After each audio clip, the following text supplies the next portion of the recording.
महाराष्ट्र में हो सकता है बड़ा उलटफेर। सत्ता में एक बार फिर से उद्धव ठाकरे आ सकते हैं।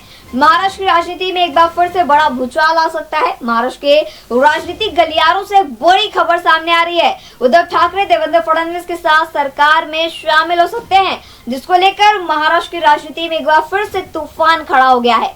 डिप्टी सीएम एकनाथ शिंदे की मुश्किलें दिन ब दिन बढ़ती जा रही है। शिंदे के बेटे श्रीकांत शिंदे को इनकम टैक्स के नोटिस आने के बाद से वे खुद काफी मुश्किलों में हैं। वहीं उनके विधायकों की गैर व्यवहारपूर्ण रवैये का वीडियो भी काफी ज्यादा वायरल हो गया है, जिसके बाद मुख्यमंत्री देवेंद्र फडणवीस ने काफी ज्यादा नाराजगी जताते हुए विधायकों को फटकार लगाई थी। शायद यही वजह है कि एकनाथ शिंदे भीम शक्ति को अपने साथ जोड़कर अपनी शक्ति बढ़ा रहे, क्योंकि उन्हें भी पता है कि कहीं ना कहीं महायुति में उनको किनारा किया जा रहा है और इसकी शुरुआत हो चुकी है, जिसको देखते हुए शिंदे अब अपनी ताकत को बढ़ाने में जुट गए हैं।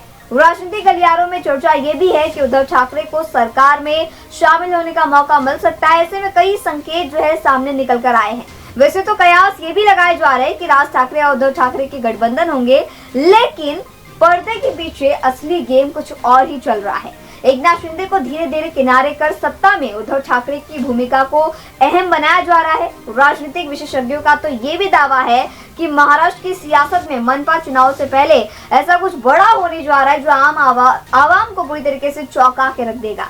पिछले कुछ समय से राजनीतिक गलियारों में ये चर्चा बनी हुई है कि बीजेपी फिर से उद्धव ठाकरे से नजदीकियां बढ़ा रही है। हाल ही में जिस तरीके से देवेंद्र फडणवीस ने उद्धव ठाकरे के खिलाफ कोई तीखी टिप्पणी नहीं की है, इससे संकेत साफ हो रहे हैं कि शायद से उद्धव ठाकरे की नजदीकियां बढ़ रही है। बीते रोज मुंबई के होटल में सीएम देवेंद्र फडणवीस और आदित्य ठाकरे के बीच कथित गुप्त बैठक ने न सिर्फ राजनीति में हलचल काफी ज्यादा बढ़ा दी, बल्कि उद्धव ठाकरे और देवेंद्र फडणवीस के बीच बढ़ती नजदीकियों का भी स्पष्ट संकेत दे दिया है।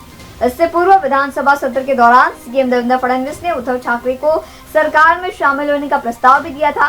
वो भले ही मजाक में दिया हो, लेकिन फिर भी वो कहीं ना कहीं संकेत जरूर मिल रहे हैं। अब इसके बाद कल ही आदित्य ठाकरे और देवेंद्र फडणवीस की एक होटल में मुलाकात, भले इसे कहा जा रहा है कि एक तरह से कोइंसिडेंस था, लेकिन कहीं ना कहीं दोनों की अचानक से मुलाकात को लेकर चर्चाएं काफी ज्यादा बढ़ गई है। भले ही मनसे और उद्धव ठाकरे की गठबंधन को लेकर चर्चाएं तेज है, लेकिन उसके उलट जो अभी तस्वीरें सामने निकल कर आ रही है, साफ संकेत दे रहा है कि उद्धव ठाकरे अब महायुति में शामिल हो सकता है। यानी बीजेपी अब जल्द ही उद्धव ठाकरे को अपनी पार्टी में शामिल कर सकते हैं और शिंदे को इसके लिए किनारा किया जा रहा है। जिस तरीके से शिंदे सेना के पार्टी के जो नेता हैं, उनके वीडियोस वायरल हो रहे हैं, शिंदे की ताकत को कमजोर करने की कहीं ना कहीं प्रयास यहाँ किए जा रहे हैं। इससे साफ हो रहा है कि अब पार्टी जो है शिंदे को साइड करके उद्धव को लाने की तैयारी में जुट गई है। अब इस पे क्या कुछ आगे फैसला होगा, क्या नए चौंकाने वाले खुलासे होंगे, तो आने वाले समय में होगा। जिस तरीके से चुनाव नजदीक आते जा रहे हैं, वैसे वैसे नए नए कयास और नए नए अटकलें सामने आ रही है और उसी के साथ नए गठजोड़ भी जल्द ही सामने आएंगे। चुनाव से पहले सभी नए गठबंधन सामने आ जाएंगे, तो आप भी तैयार रहें। राजनीति में कुछ भी कभी भी हो सकता है।